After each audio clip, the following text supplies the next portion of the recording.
Assalamualaikum warahmatullahi wabarakatuh. Pernahkah Anda bertanya-tanya bagaimana cara kerja ventilator, siring pump, dan infus pump yang sering kita temui di rumah sakit? Alat-alat medis ini memiliki peran yang sangat penting dalam memberikan perawatan kepada pasien, terutama yang membutuhkan dukungan pernafasan atau cairan. Pada kesempatan kali ini, saya Misdawati NIM 01 2021 028 dari Prodi S1 Keperawatan akan menjelaskan secara detail mengenai SOP penggunaan ketiga alat tersebut. Pertama-tama, saya akan menjelaskan mengenai apa itu ventilator. Ventilator adalah alat yang mampu membantu sebagian atau mengambil alih pertukaran gas di paru untuk mempertahankan hidup pasien. Semua mode untuk membantu atau mengganti atau mengambil alih dari proses pernafasan yang spontan. Adapun tujuan ventilator yaitu yang pertama memberikan kekuatan mekanisme pada sistem pernafasan untuk mempertahankan ventilasi yang fisiologi. Yang kedua, manipulasi airway pressure dan corak ventilasi untuk memperbaiki efisiensi dan oksigenasi. Yang ketiga, kerja miokard dengan cara mengurangi kerja nafas. Adapun persiapannya yaitu alat, set ventilator, aqua steril, oksigen, dan persiapan pasien. Memberikan penjelasan kepada pasien pengaturan posisi sesuai dengan kebutuhan pasien, cara kerja ventilator, hubungkan ventilator dengan sumber listrik, hubungkan ventilator dengan sumber oksigen dan udara tekan, isi humidifier dengan aqua steril sampai batas yang ditentukan.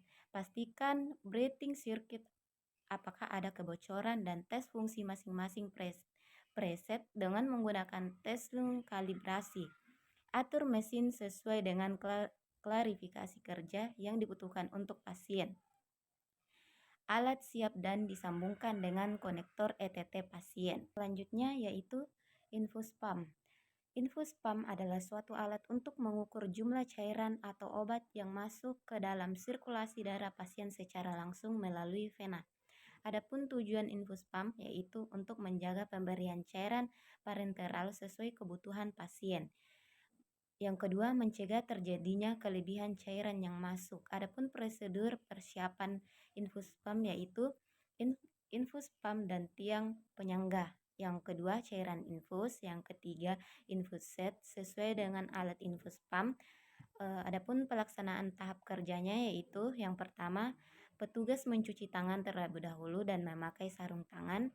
Yang kedua, bawa alat-alat ke dekat pasien. Dan yang ketiga, siapkan cairan infus dan infus set dan gantungkan di tiang penyangga infus pump. Pasang drip sensor sesuai dengan infus pump pada tetesan infus set. Yang kelima, nyalakan infus pump. Yang keenam, infus set pada infus pump sesuai infus set yang digunakan dan jenis infus pump yang digunakan. Yang ketujuh, atur jumlah cairan yang akan diberikan pada pasien setiap jam dan total cairan keseluruhan yang akan dimasukkan. Yang kedelapan, tekan start untuk memulai pemberian cairan. Dan yang kesembilan, jika ada hal yang kurang tepat, alat akan memberikan peringatan dengan suara dan lampu yang menyala merah pada tulisan air equation, flow air, empty door, dan completion. Yang ke-10, evaluasi respon klien. Selanjutnya yaitu shearing pump.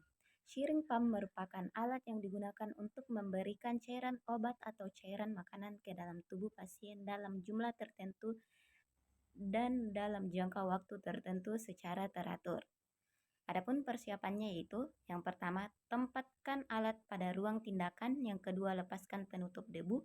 Yang ketiga, pasang shearing pump dengan menarik holder kemudian jepit shearing tersebut. Ya, pada tahap pemanasan yaitu yang pertama, tarik holder untuk shearing ke atas kemudian putar ke kanan. Yang kedua, pasang shearing. Yang ketiga, hubungkan alat dengan catu daya, nyalakan alat dengan menekan tombol on, pilih tipe dan jenis shearing yang digunakan jika sesuai, tekan F, lakukan pemanasan secukupnya. Adapun pelaksanaan tahap kerjanya yaitu perhatikan protap pelayanan. Yang kedua, lakukan bolus dengan menekan tombol bolus sebelum dilakukan ke pasien untuk membuang udara. Yang ketiga, atur volume cairan yang akan dimasukkan. Yang keempat, atur waktu waktu yang dibutuhkan untuk memasukkan cairan atau setting flow rate dalam mili. Yang kelima, tekan tombol start, lakukan tindakan pelayanan. Setelah semuanya selesai, yang harus kita lakukan pertama yaitu matikan alat dengan menekan tombol off selama 2 detik. Yang kedua, lepaskan seluruh shearing pump dan aksesoris dari alat. Yang ketiga, lakukan pengecasan alat terlebih dahulu selama 2 jam. Yang keempat, pasang penutup debu dan siapkan alat pada tempatnya. Yang kelima, catat beban kerja alat dalam per jam. Troli emergency atau emergency stroller di rumah sakit digunakan untuk menangani pasien dalam kondisi kritis. Berikut adalah obat-obatan yang biasa ada di troli emergency beserta kegunaannya. Yang pertama, adrenalin epinefrin. Kegunaannya mengatasi henti jantung, anafilaksasis, dan bronkospasmi. Amiodaron. Kegunaannya mengatasi aritmia ventrikular atau supraventrikular. Yang ketiga, atropin. Kegunaannya mengatasi bradikardi, denyut jantung lambat. Yang keempat, lidokain. Kegunaannya mengatasi aritmia ventrikular dan sebagai anestesi lokal. Yang kelima, nitrogliserin. Kegunaannya meredakan nyeri dada akibat angina. Dan yang keenam, diazepam, midazolam. Kegunaannya mengatasi kejang dan sebagai sedatif. Yang ketujuh, naloxon. Kegunaannya antidot untuk overdosis opioid. Yang kedelapan, flumazenil. Antidot untuk overdosis benzodiazepin. Adenosin. Kegunaannya mengatasi takikardi supraventrikular. Yang ke-10, dopain. Kegunaannya mengatasi shock dan gagal jantung dengan meningkatkan tekanan darah. Dan yang ke-11 yaitu dobutamin. Kegunaannya mengatasi gagal jantung akut. Yang ke-12, furosemide.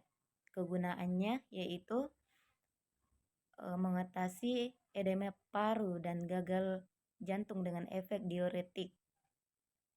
Yang ke-13, magnesium sulfat. Kegunaannya yaitu untuk mengatasi torsades de pointes dan eklapsia. Yang ke-14, sodium bikarbonat. Kegunaannya yaitu untuk mengatasi asidosis metabolik. Yang ke-15, dexamethasone hidrokortison. Kegunaannya mengatasi reaksi alergi berat dan shock anafilaksasis. Yang ke-16, glukosa 50%. Kegunaannya untuk mengatasi hipoglikemia, gula darah rendah. Yang ke-17, kalsium glukonat. Kegunaannya mengatasi hipoglasemia dan toksitas hiperkalemia.